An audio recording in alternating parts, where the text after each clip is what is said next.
안녕하세요. 저는 부산에 거주하는 30살 여성입니다. 요즘 여성을 대상으로 한 강력 범죄가 많이 일어나잖아요. 저는 산에서 큰 일을 당할 뻔했습니다. 산을 좋아하고 산 타는 것을 좋아했는데 그 일이 생긴 이후로는 한 번도 등산을 가지 않았어요. 쓰다 보니 내용이 길어졌는데 그래도 산을 타시는 분이라면 꼭 읽어주세요. 지금부터 제가 겪었던 일을 설명드릴게요. 사건은 11년 전 제가 고3 때 발생했어요. 한창 수능을 앞두고 전전긍긍했을 때였죠. 하루 종일 책상에서 문제집과 씨름하려니 집중력도 오르지 않고 온 머리에 쥐가 날 것만 같았어요.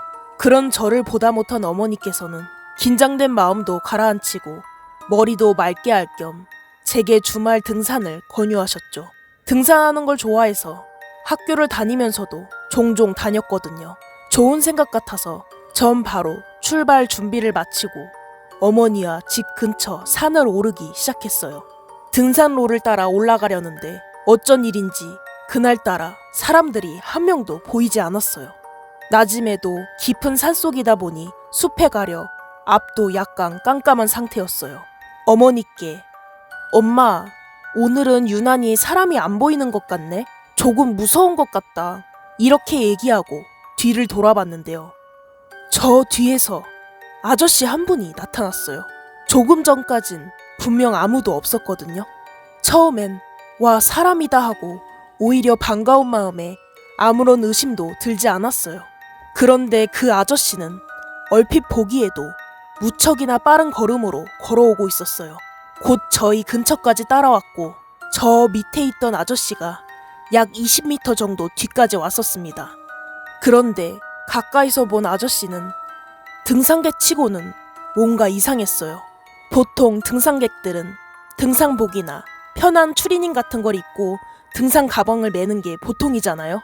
그런데 아저씨는 검은색 벙거지 모자를 푹 눌러 쓰고 있었고 구제 같아 보이는 청색 작업복 바지와 두툼한 잠바를 입고 계셨어요. 그리 추운 날씨도 아니었는데 말이죠. 눈이 전혀 보이지 않는 상태였고 전혀 등산을 위해 온 사람 같지 않다는 느낌을 받았어요. 어머니도 그 아저씨를 보셨고 서로의 눈을 본 어머니와 저는 동시에 엄청 빨리 걷기 시작했어요. 뭔가 쎄한 촉 같은 걸 동시에 느낀 것 같았어요. 아무렇지 않게 볼 수도 있었지만 어머니와 저는 뭔가 위험한 상황이 올 것 같다라는 것을 느꼈어요. 그렇게 우리는 비 오듯 땀을 흘리며 뛰듯이 빠른 걸음으로 걸어갔습니다. 공부에 대한 스트레스를 풀러갔다가 수험 생활의 긴장을 송두리째 뽑히는 느낌을 받았습니다. 그렇게 그 아저씨와 무언의 추격전을 벌였고 가끔씩 힐끗 돌아볼 때마다 그 아저씨는 더 가까이 와 있었어요. 진짜 비명도 안 나오고 그냥 잡히면 죽겠다라는 생각만 들었습니다. 그렇게 아저씨와 엄청 가까워지고 제 심장은 주체할 수 없을 만큼 빨라졌을 때 앞에 공터가 나타났어요. 등산객을 위해 중간중간 운동하라고 기구들을 놔둔 작은 공원 같은 휴식처가 있잖아요. 그게 보이는 거예요. 많은 사람들이 스트레칭을 하고 있었고 테니스도 하고 있었어요. 순간 온몸에 힘이 쫙 빠졌어요. 살았다 라는 생각이 들며 어머니와 전 사람들 틈에 섞여 경치를 바라보는 척 했습니다. 사실 경치는 눈에 들어오지도 않았어요.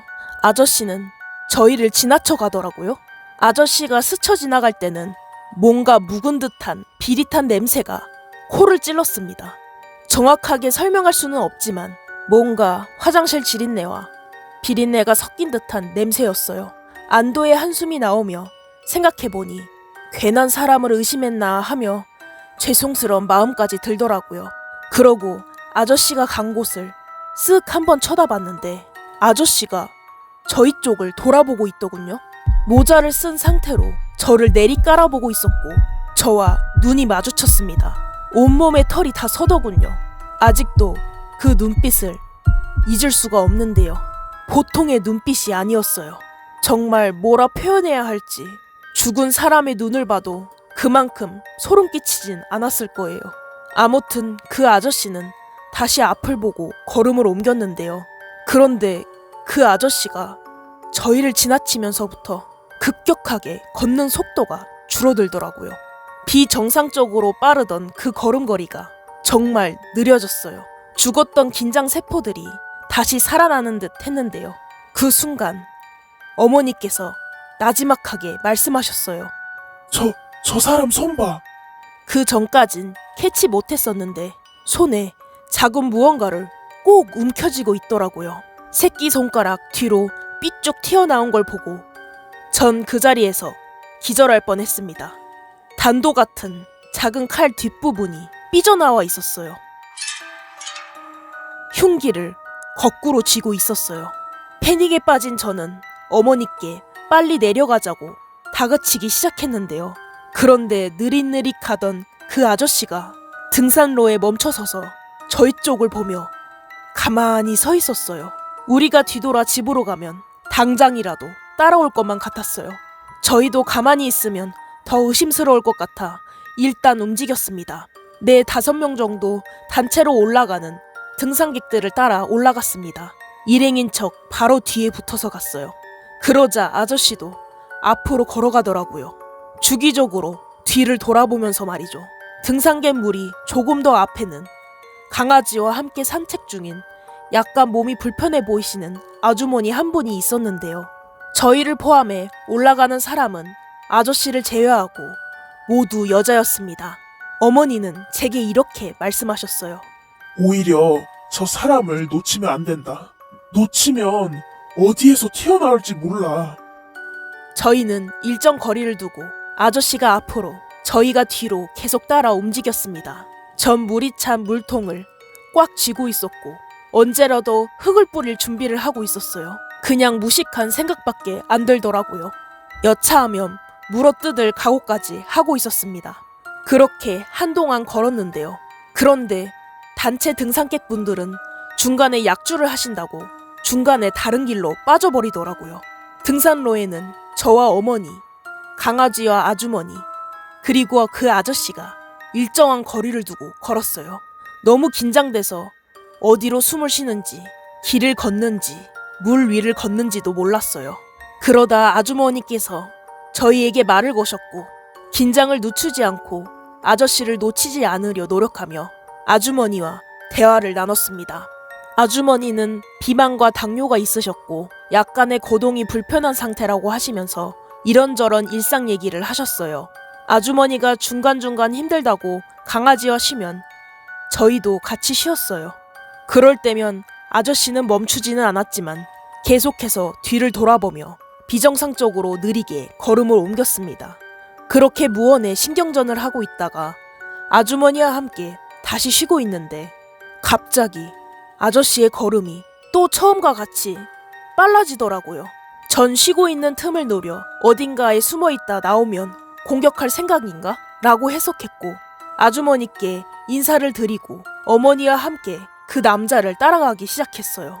따라간다기보단 저희 집으로 가는 건데 방향이 계속 같으니 일정한 거리를 두고 숨막히는 신경전을 벌였다는 게 정확했어요. 그런데 이상한 건 걸음이 빨라진 아저씨가 그때부턴 한 번도 뒤를 돌아보지 않았다는 거예요. 곧 세 갈래 길이 나왔고 이곳만 지나면 드디어 집으로 돌아갈 수 있는 마지막 코스였죠. 그런데 아저씨는 저희가 어디로 가던 말던 신경도 안 쓰고 자기 갈 길이 있는 것인지 아니면 목표가 바뀌어버린 건지 저희 집과는 반대 방향으로 향하는 길로 가버리더라고요. 그런데 제가 본 바로는 분명히 아저씨 앞에 아무도 없었거든요. 포기하고 집에 가는가 보다 라고 생각하고 약간 긴장이 풀린 상태로 후다닥 집 가는 길로 뛰어내려갔죠. 혹시 또 뒤에서 따라올까? 그 내리막길을 어머니와 뛰어내려왔습니다. 어머니는 파출소에 들려 산에 수상한 사람이 있다. 순찰을 부탁한다고 신고를 했고 그렇게 우린 무사히 집에 도착했습니다. 태어나서 그렇게 긴장을 해본 적이 없어서 그런지 다음날부터 그 남자의 냄새와 눈빛이 계속 떠올랐고 일주일간 전 몸살을 앓았습니다. 몇 달이 지나고 그 일은 제 기억 속에서 간간히 떠오를 뿐 다시 공부에 전념하는 여느 수험생과 다를 바 없는 고3 생활을 하고 있었습니다. 그런데 쉬는 시간에 우연히 아이들과 그것이 알고 싶다 이야기를 하게 됐는데요. 그러면서 강력 사건에 대한 이야기로 이어졌고 짝꿍이 주변에 벌어진 한 사건에 대한 이야기를 꺼냈습니다. 3개월 전쯤 동네 뒷산에서 끔찍한 일을 당한 아주머니가 있었다고. 전 처음에 아무 생각 없이 들었어요. 그런데 짝꿍이 자세히 설명할수록 뭔가 제 등골이 서늘하더라고요. 그 아주머니는 뚱뚱했고 몸이 불편했으며 강아지와 자주 산책을 나갔다고 했어요. 그날도 뒷산에서 강아지와 산책했는데 쾌쾌한 복장을 한 남자에게 봉변을 당했다고. 발견 즉시 누군가가 신고를 했는데 아주머니가 너무 저항을 많이 하는 바람에 온몸에 칼이 찔려 출혈이 심해 병원 이송 중 사망하셨다고 했어요. 범인은 잡혔는지도 모른다고 했고요. 동네에서 아주 유명한 사건이라고 했어요. 제가 등산을 한 시기가 3개월 전이었고 그 세 갈래 길 중 아저씨가 내려간 길이 바로 그 친구의 동네가 나오는 길이었어요. 강아지, 아주머니의 외형, 거동 불편 등 모든 부분이 제가 만난 아주머니와 일치했습니다. 그 얘기를 듣고 나서 놀라움과 두려움, 아주머니에 대한 죄송스러움에 눈물이 났습니다. 전 제가 겪은 얘기를 했고 다른 친구들도 놀랐어요. 그 이후로 산을 무서워하게 됐습니다. 만약 계속 그 사람이 저와 어머니를 감시하고 같은 길을 갔다면 어떻게 됐을까요? 아주머니는 무사하시고 어머니와 저는 지금 이 글을 쓸 수도 생각할 수도 없게 되어 있었을까요? 아직도 소름이 끼칩니다. 산을 타시는 여성분들 뿐만 아니라 남성분들도 조심하셔야 할 것 같아요. 절대 혼자 다니시지 마시고 되도록 무리지어 다니세요. 오늘 준비한 이야기는 여기까지입니다. 구독과 좋아요, 알림 설정은 저희에게 큰 힘이 됩니다. 시청해주셔서 감사합니다.